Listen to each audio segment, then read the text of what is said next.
Tapos si Sikad Pilipinas na nagmula din po sa Mindanao, sa Bukidnon. Mula Bukidnon noong January 5, inumpisahan ang aking paglalakbay gamit ang kinakalawang na bisikleta. Nakarating dito sa Maynila, dala-dala ang boses na sinisigaw na sana magkaroon ng proteksyon ang ating mga matatandang Pilipino laban sa anumang uri ng pang-aabuso. Dahil sa panahon ngayon, mula pa nung aking paglalakbay ay nasaksihan ko na ang kalat-kalat na korupsyon. Hindi lang sa mga proyekto, pati na rin sa mga benepisyo ng taong bayan. Hindi lang sa mga matatanda na SK, pati na rin sa HK. Ito yung henerasyon ng kabataan, pati ang kinabukasan ng ating mga kabataan na nag-aaral ay ninanakawan. Ninanakaw ang karapatan na mag-aral, ninanakawan ng posisyon na magsilbi ng tunay, hinaharangan, kinikitil at nilalason ng mga kaliwang grupo. Maraming mga kabataan na maswerte na nabigyan ng pagkakataon na magkaroon ng scholar galing sa ating pamahalaan, kaya lang hindi nagawa sa tama. Kagaya ko na isang ordinaryong kabataan, hindi nakapagtapos ng pag-aaral. Marami sa amin na naging vendor na lang, lumalaban ng patas, kiniklearing pa. Ang kinakalawang kong bisikleta ay isa din pong simbolo ng mga vendor na kinakawawa. Kesyo, ang rason, dahil ito sa rally, kaya ikiklearing kayo. Dadaan, delikado dito. Kiniklearing, kawawa. Sila na ngayong lumalaban ng patas. Meron din isang senior citizen dyan na kinawawa. Binaklas ang kanyang gamit sa paninda. Kung tunay ang paglilingkod ng pamahalaan ngayon, bakit yung mga nasa laylayan hindi nila matulungan? Ang kanilang tinutulungan yung mga tambay na hindi natin alam kung saan napupunta ang tulong na napapaabot sa kanila. Baka droga lang. Kalat na po ang droga.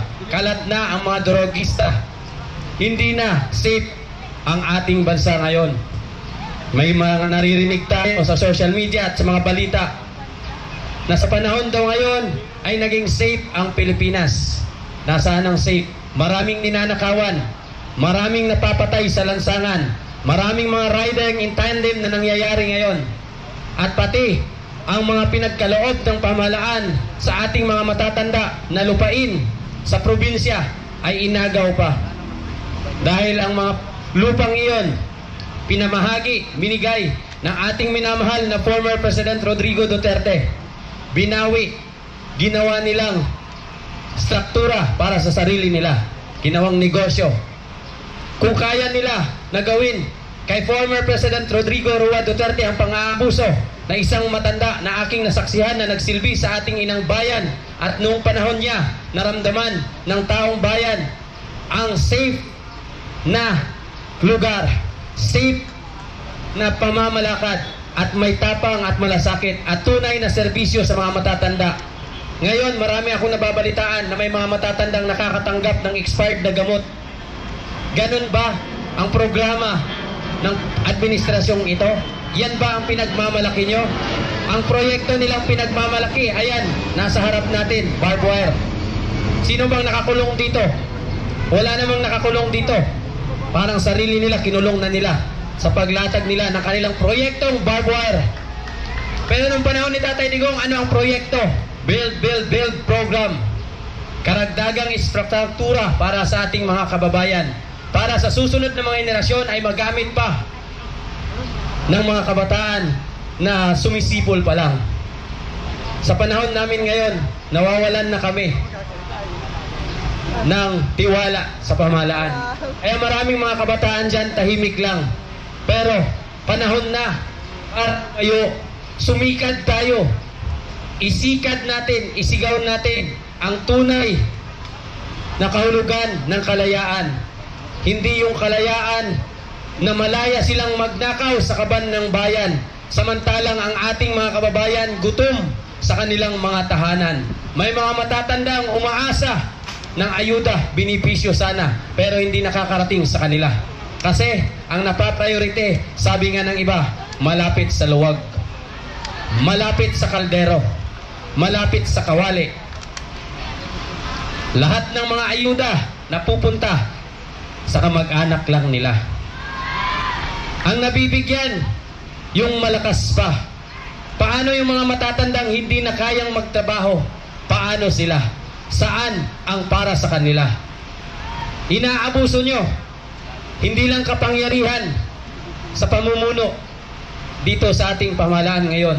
Kinokontrol ninyo ang pondo na nararapat sana sa proyekto na magamit pa ng susunod na henerasyon.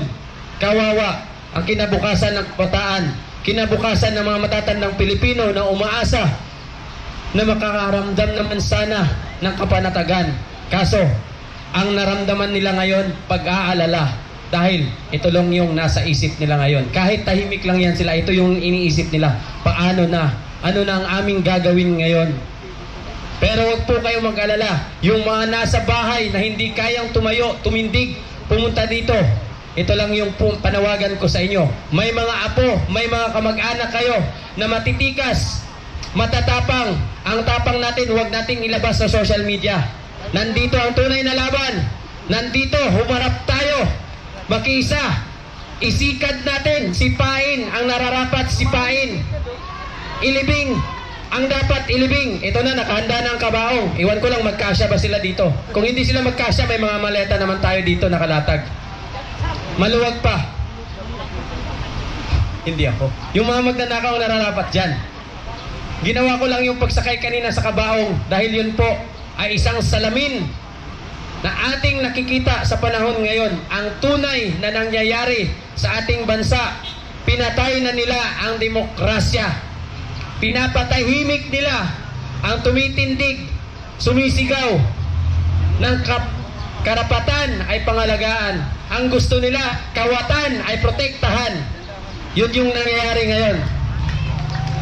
Binipisyo ng mga matatanda, gagamitin lang ang pangalan ng mga matatanda, pero bulsa nila ang lumulobo at nandun sa kanilang mansyon. Nakaparada ang mga luxury car, pero ang mga programa at proyekto at binipisyo ng mga matatanda nawala na. Naging pangako na lang. Pangakong napako. Eto naman dito sa Mindanao, mga kapatid natin dyan na naapektuhan ng lindol. Ito yung nabalitaan ko bilang isang marites din sa social media. Dahil meron akong kamag-anak na nasa Jansan, naapektado ng lindol. Imbis na ipamahagi, ipamigay ang bigas, ginawang negosyo, 20 ang kilo ng bigas. Nagkatotoo daw yung 20 ang kilo ng bigas, kaya lang yung tatak ng cellophane, not for sale. Tarantadong gobyerno. Ginagago nyo ang taong bayan. Akala ko ba, not for sale, bakit kinikilo nyo 20 bigas? Ang programa, ang ayuda, ginagawang negosyo. Ang gulay na binibenta, per kilo din. Dilata, ewan ko lang, hindi ko na masabi. Kasi per box daw may presyo din. Buti pa, ang pangalawang Pangulo na tumanggap sa aking pagbisita, kinakalawang na bisikleta, siya lang po yung nagbigay ng chance na makaharap at makausap siya at mapakinggan kung ano talaga ang daladalang mensahe ng kinakalawang na bisikleta na minsan nang napagkamalang basura. Ng isang nagmamayabang na marami na siyang natulungan, pero yung mga natulungan niya, in the time na bumalik, ay sasabihin niya, tapos na po ang programang para sa inyo. Tapos na po ang camera. 3, 2, 1, action. Tapos na po ang script na para sa inyo.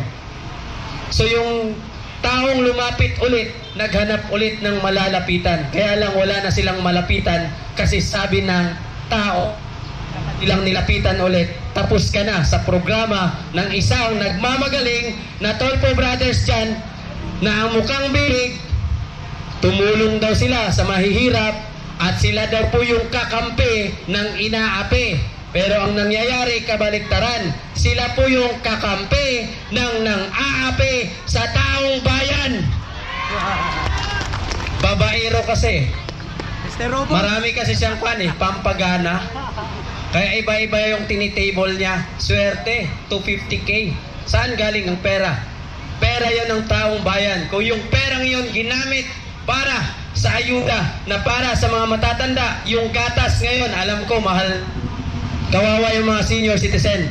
Yung kanilang mga pensyon ngayon, hindi sakto para sa gatas, sa medisina. Kung may bibigay man, Hindi ko lang alam ha, sa ibang mga barangay, kung sakto ba yung expiration na 3 months daw expired na, pero yung iba nakakatanggap talaga expired na. Kawawa, masyadong kawawa.